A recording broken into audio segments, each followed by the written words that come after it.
Welcome back. I'm Uday Pratap Singh. You're joining us on News X. United States President Donald Trump has left no pomp and show to give a grand welcome to his Russian counterpart Vladimir Putin.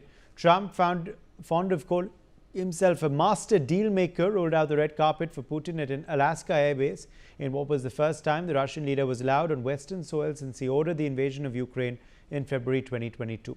The American waited patiently for his Russian friend Putin at the tarmac. He kept clapping as Putin approached him before giving him a warm handshake upon meeting him, and exchanged warm smiles as well after 3 hours of talks with top aides.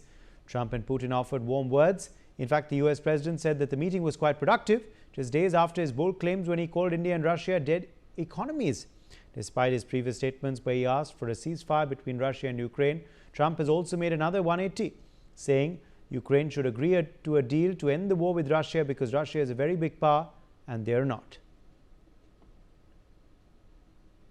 Joining us live at this point is Arina Sukuman, a senior journalist, joining us live from New York. Arina, welcome. Thank you for being with us today.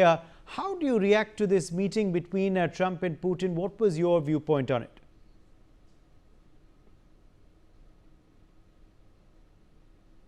Okay, I think we're having some connection issues there with Irina's connection. But Edward Joseph is joining us live, lecturer at Johns Hopkins. In fact, welcome. Thank you for being with us today. Edward Joseph, how do you react to how this meeting panned out and also the body language of the two leaders before and after this summit in Alaska?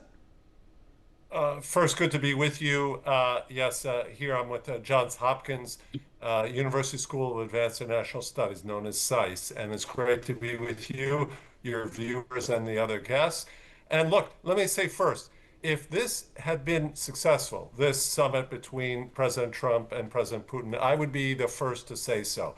Unfortunately, I can't. And I would characterize this very simply for your viewers as the Alaska fiasco.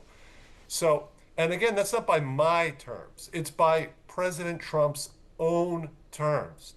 So if we are objective and fair, we can analyze this, answer your question by looking at President Trump's own terms. On Air Force One, on the way to Alaska, he said, I will be very disappointed if we don't emerge from this summit with a ceasefire. He said that on the way over. He had, prior to that, recently said that his goal was for a meeting between Putin and Zelensky, not this one-on-one with between himself. Also, this was meant to be some 6 to 7 hour event. That was according to Russian officials, this summit. In fact, it was only half that long. So we cannot say that this was in any way a success. It was a fiasco. Why?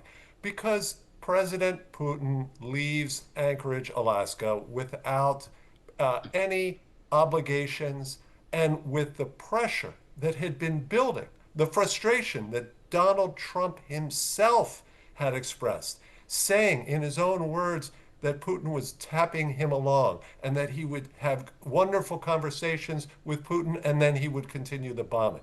Where Trump himself had been moving in the direction of applying concrete pressure, which Putin didn't want and was afraid of.